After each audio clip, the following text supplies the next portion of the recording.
Okey, sebelum ni, saya dah ajarkan macam mana kita nak buat, hipotesis, tapi hipotesis tu dalam bentuk, uh, matematik ataupun kita panggil dalam bentuk equation lah.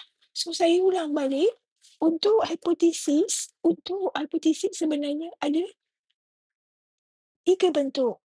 So, yang pertama adalah H(O)(2) mu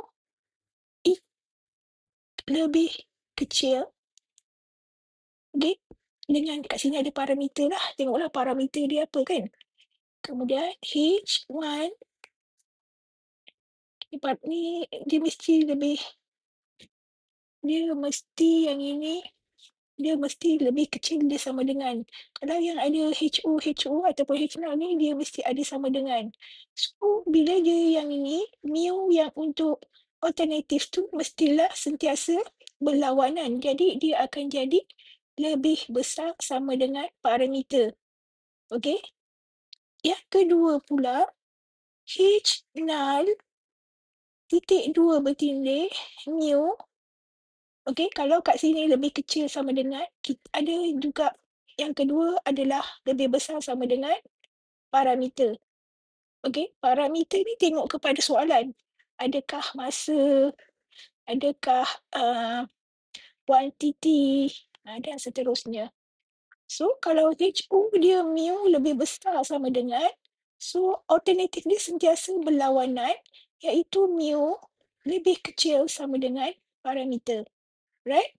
Dan satu lagi bentuk adalah H0.2 mu.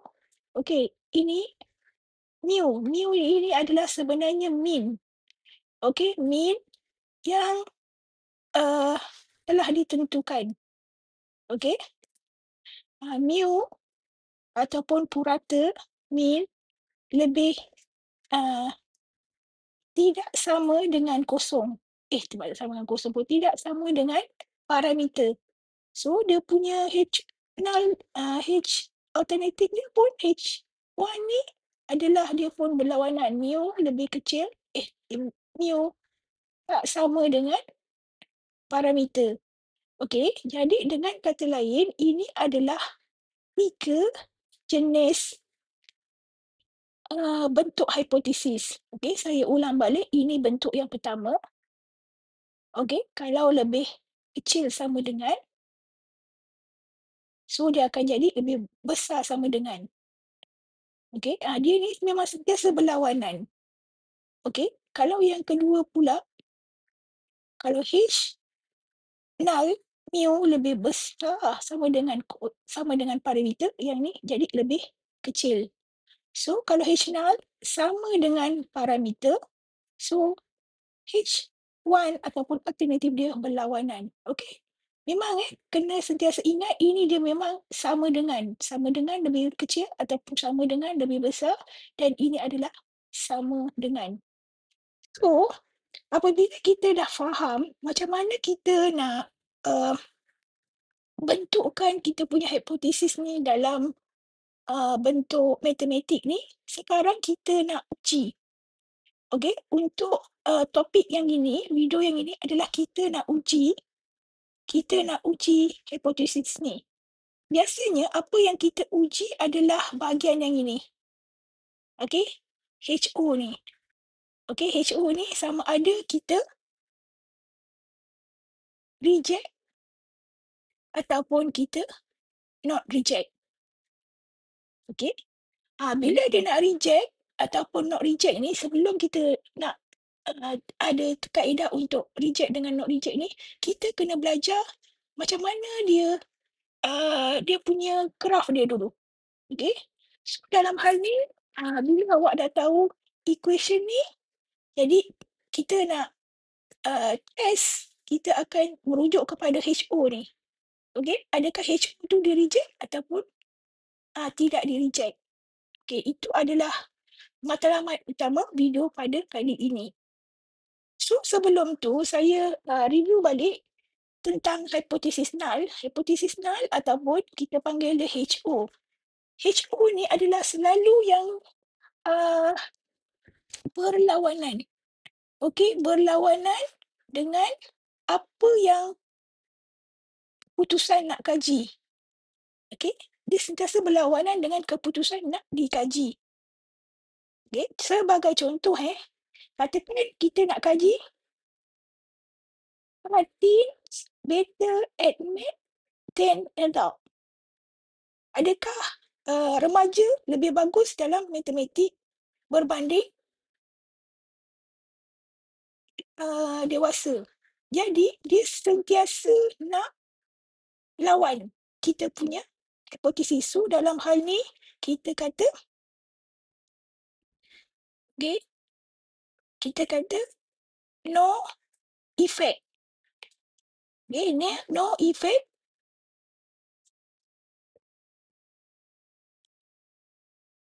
Okay, no effect.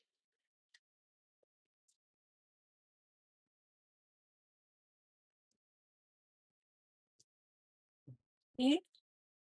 Kita boleh kata age no effect on mathematic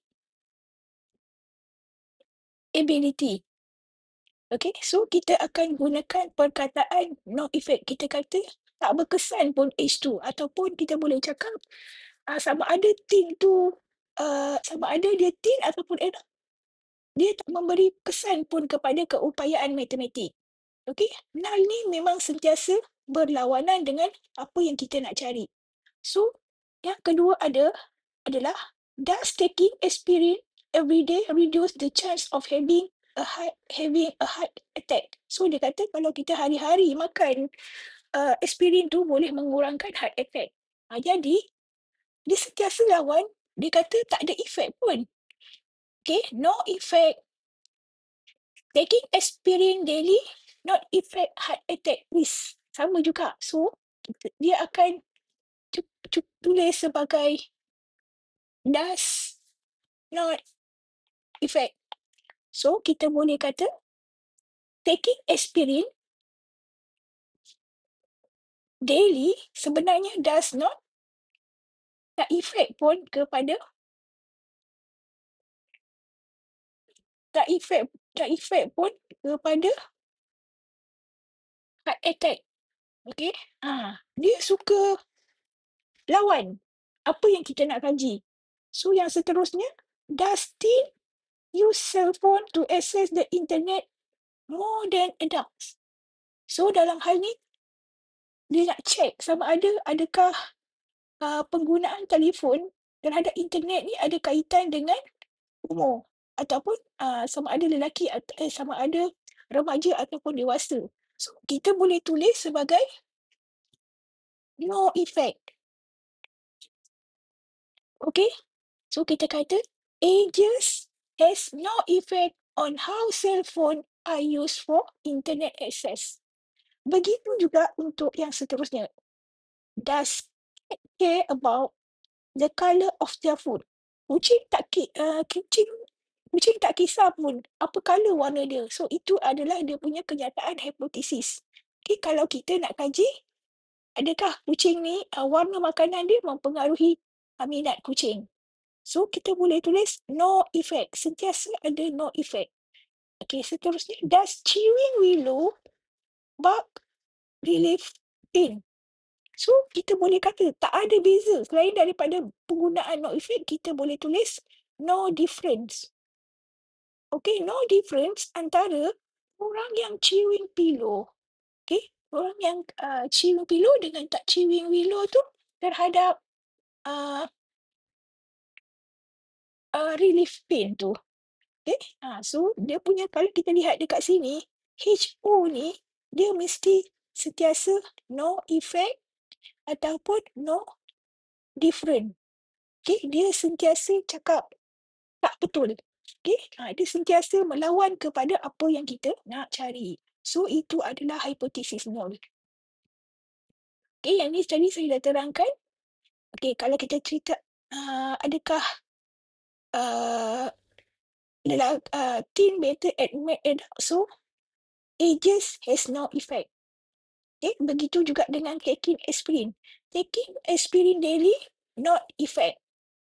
Adakah teens berbeza menggunakan handphone? No effect. Does cat care about the colour? Dia kata ini pun no food preferences. Kalau does chewing willow bark, sebenarnya kat sini no different. Tak ada beza pun sama ada after chewing willow terhadap relief pain tu. So ini adalah kita tentang hipotesis nol. Okey, seterusnya. Mari kita ulang balik macam mana kita nak tukar daripada ini, soalan ini kepada dalam bentuk hipotesis. Hipotesis tu tapi nak dalam bentuk matematik. Okey, so kita lihat semula.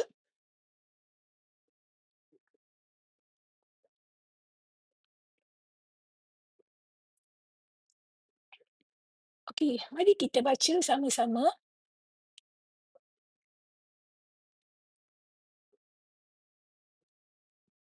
A researcher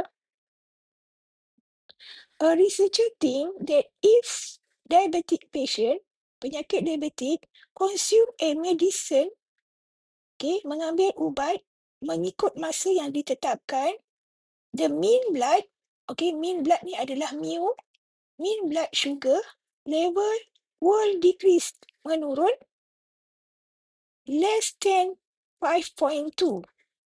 So, dia kata kalau kita pesakit diabetik ni, kalau dia makan ubat secara berturutan, boleh menyebabkan blood sugar menurun kurang daripada 5.2. So, kurang daripada 5.2. So, bila kurang daripada 5.2, kalau saya biasanya, saya akan tulis dulu mu, H1 mu. Biasanya kita mulakan dengan H1 ni dulu.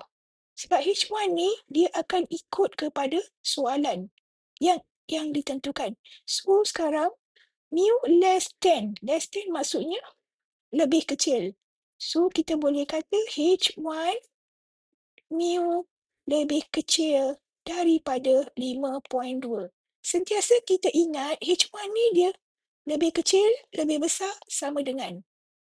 Okey, bila dia lebih kecil daripada 5.2, so 5.2 ini sebenarnya inilah kita panggil sebagai parameter. Okey, parameter untuk kaedah ini. So jadinya bila ni lebih kecil, so untuk yang atas pula, so untuk yang atas dia akan lebih besar sama dengan 5.2. So kita kena ingat H0 memang dia akan jadi lebih besar, lebih kecil sama dengan dan juga silap yang ini H1 ni tak sama, yang ini sama. So ini adalah kita punya kita panggil dia sebagai hipotesis yang dalam bentuk matematik. Alright. So bila kita dah dapat dalam bentuk ni, so katakan kita dah dapat dalam bentuk ni, kita dah faham apa maksud dia. Jadi kita nak uji betul ke kalau kita makan ubat ikut masa, bagi pesakit diabetik ni blood sugar akan kurang daripada 5.2. Okey. So bila di sini, so sekarang ni apa yang kita nak buat, kita akan gunakan ini sebagai asas ataupun sebagai basic. Sentiasa ingat. Ia akan jadikan sebagai asas dan kita akan lukis satu graf untuk dia. Okey, seperti yang kita kata, bila sebagai asas ni, HO ni, kita nak tentukan asas dia sama ada, macam saya cakap, sama ada dia ada di-reject ataupun not reject. Kita nak test sama ada diterima ataupun tidak diterima mu lebih besar sama dengan 5.2. Right? So, daripada sini, daripada sini, kita akan hasilkan satu graf. So ini graf dia lah. So ini adalah Z. Okey. Ini adalah faksi Z. So memandangkan kita merujuk kepada H0 ini, so dia punya dia akan mengarah ke tepi, dia akan mengarah ke sebelah sini. Okey, dia akan berada di sini. Ini adalah Z alpha. Apa maksud Z alpha ni? Z alpha ni adalah critical value. Okey, nanti saya akan terangkan critical value ni. At least you tahu je lah. So dia adalah satu critical value. So kalaulah nilai mu yang kita kira nanti, bukan nilai mu, nilai Z yang kita kira nanti, ada formula dia. Kalau dia jatuh dekat sebelah sini, yang ini kita panggil sebagai, kita akan reject. Reject kenyataan bahawa,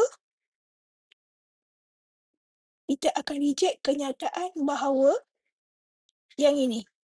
Kita akan reject kenyataan bahawa H0 mu lebih besar daripada 52. Okey? Dan sebelah sini pula, yang ini kita panggil sebagai not reject. Tak apa, mungkin keliru, awak fahamkan dulu bahawa, so kalau dia lebih besar, memang kena guna bentuk ini. Alright? Tak apa, nanti tengok balik sikit-sikit. So ini adalah nota yang lengkap lah kan. So macam saya cakap, kita hanya uji HO ni. Graf ni sebenarnya melambangkan HO untuk mu lebih besar sama dengan 5.2.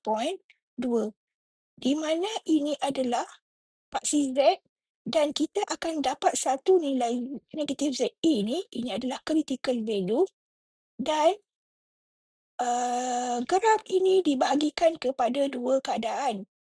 Di mana garis yang ini adalah kita panggil Z alpha ataupun critical limit.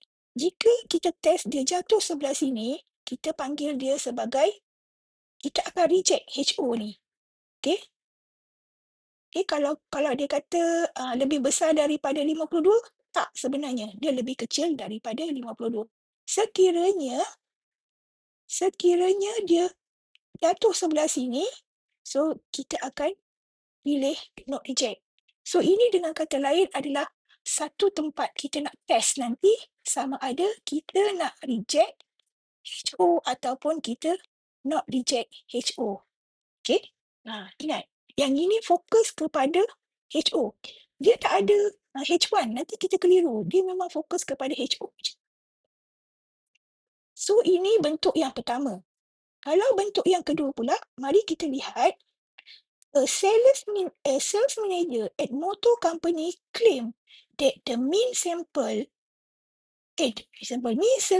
price of the car is only 30,000.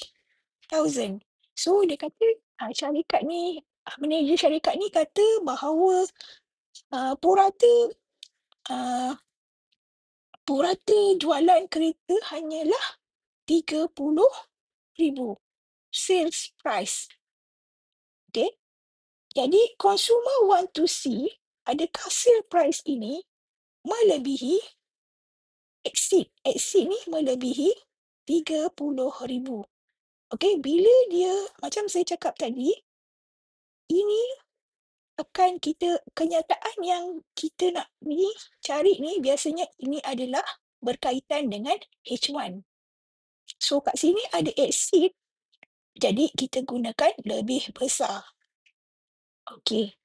Jadi kita akan tulis dia punya H1 titik 2 petindih mu lebih besar sama dengan 30,000. Okey, biasanya memang kita mulakan dengan alternatif hipotesis merujuk kepada soalan. So kalau ini dah macam ni, so mudahlah kita untuk buat H0. H0 mu, kalau sini lebih besar, dia lebih kecil, sama dengan 30,000. Okey?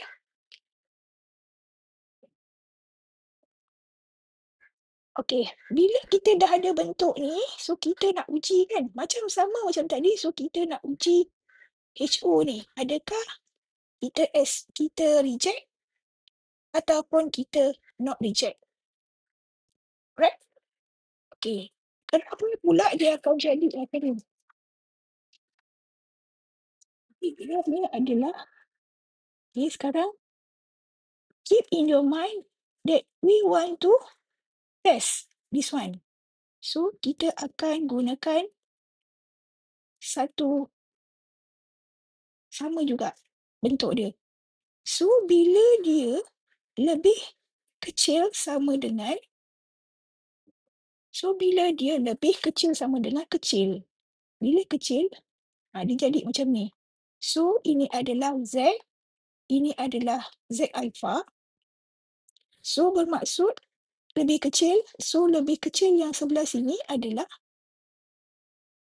ini kita panggil sebagai not reject. So, yang jatuh dekat sini nanti, sini nanti, kita anggap not reject. Not reject dengan kata lain, memang betul lah bahawa jualan kereta tersebut adalah kurang daripada 30,000. Dan kalau dia jatuh sebelah sini, ini kita akan reject. Sebenarnya nanti kita akan kira satu value Z ni.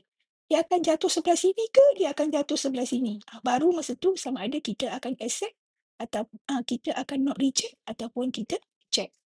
So, ini adalah bentuk kalau dia lebih kecil sama dengan. Kalau saya senang nak ingat. Kalau dia lebih kecil sama dengan, kalau kita tengok ni hujung kat sini kan, lebih kecil kan. Bila lebih kecil, dia akan pergi ke sebelah kiri. Okay, dia akan pergi ke sebelah kiri.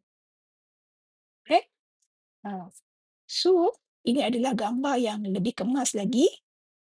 Okay. Jadi, saya ulang balik, graf ni hanyalah menceritakan tentang H0. Okay? Dia menceritakan H0. Bila dia menceritakan H0, okay, H0 lebih kecil. Okay, lebih kecil. Jadi, lebih kecil mestilah ke sebelah kanan. Ke sebelah kiri. So, sebelah sini, kita anggap not reject. Dan, sebelah sini, kita anggap tempat untuk rejection. Sini not rejection. Dia punya pembahagi dia adalah Z alpha. Okay, Z alpha ni adalah critical value.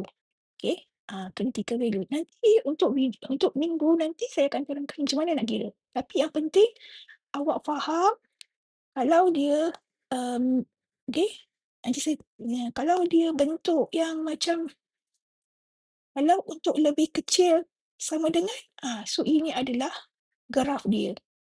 Okay. Okay. Dan satu lagi. A nutritionist claim that the mean sodium content in the brand of potato chip is exactly 200 milligram per serving. So, dia kata bahawa kandungan sodium garam dekat dalam potato chip tu adalah kurang daripada 200 miligram. So, consumer ni want to verify. Nak verify, betul ke mean sodium content dalam tu 200 mg. Okay, so macam saya cakap banyak kali, kita akan lihat kepada siapa? Kita akan lihat dulu ni. Kita akan lihat kepada yang kita nak buktikan, yang kita nak test. So, kalau yang ini, okay, dia tak ada sebut pun. Dia tak ada sebut less than ke, more than ke. Okay, jadi bila yang kenyataan ini tak ada sebutan yang itu, so kita boleh kata H1.2 bertindih mu tidak sama dengan 200 miligram. So, bila ini tidak sama dengan, so automatic H1 mu sama dengan 200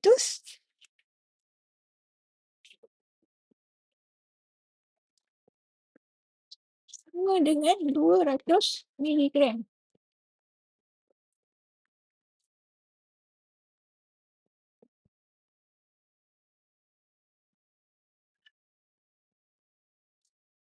Okey.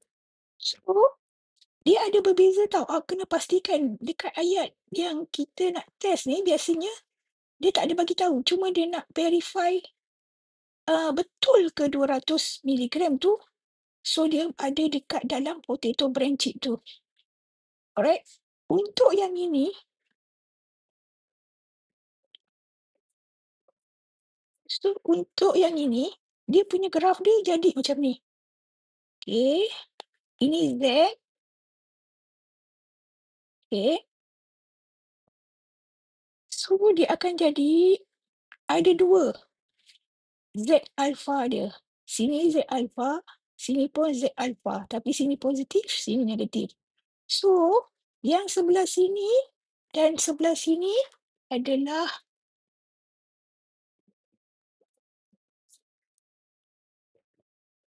reject. Sebelah sini pun reject. So, yang tengah-tengah ni kalau dia jatuh dekat kawasan ni, okey, Z value yang kita kira nanti, kalau dia jatuh dekat kawasan biru ni, ini adalah not reject. Siapa yang apa benda yang nak di-reject ataupun apa benda yang tak di-reject, dia adalah berkaitan reject kepada kenyataan HO, reject kepada kenyataan HO. Okey, kita fikir test satu dulu iaitu reject, fikir tentang HO. Graf ni semua sekali adalah tentang HO. Jangan confuse dengan H1. Dia memang tentang HO. So, kalau kita lihat tadi, okey, lupa. Yang ini sebenarnya kita kena bahagi dengan 2. Okey, kalau yang tadi tu tak ada bahagi dengan 2 sebab dia sebelah kiri, okey, dan juga sebelah kanan.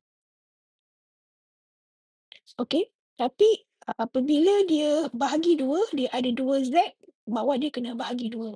So, kalau awak lihat, okey, ini adalah Z. Okey, kalau untuk H null titik 2 bertindih mu sama dengan kita punya parameter dekat sini. So, bentuk dia memang jadi bentuk macam ni. Okey, kiri dan juga kanan. Okey, so kalau kita lihat, kalau jatuh kat sini, reject HO. Kalau jatuh kat sini, reject HO. So, kalau jatuh dekat tengah-tengah, kita akan do not reject. Jadi, sebenarnya, apa benda yang jatuh tu? Yang jatuh tu adalah nilai Z. Z ni adalah dia duduk dekat mana? Z ni kalau duduk dekat sini, so kita reject HO. Kalau Z ni turun, jatuh dekat sini, so kita do not reject HO. Kalau dia turun dekat sini, so kita akan reject HO. Right? So jadi sebenarnya kalau awak nak faham, sebenarnya kita ada 3 bentuk ini. Okay, saya ulang balik. Kalau kita punya HO titik 2 bertindih mu lebih besar daripada parameter, so lebih besar, ini adalah graf dia. Okey, lebih besar kan? Lebih besar bermaksud kita nak besar yang ke kanan. Okey, manakala kalau HO mu lebih kecil sama dengan parameter, dia akan kat sini ya.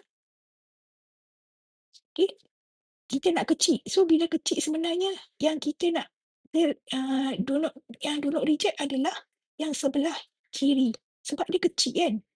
Okay? Sebab yang ini besar kan. Besar sebelah sana. Dan sekiranya HO yang kita nak test mu sama dengan parameter, dia akan jadi kiri dengan kanan. Dengan syarat set alpha ni dia akan kena bahagi dengan 2. Alright? Okey. So, ini adalah ketiga-tiga bentuk yang you kena faham.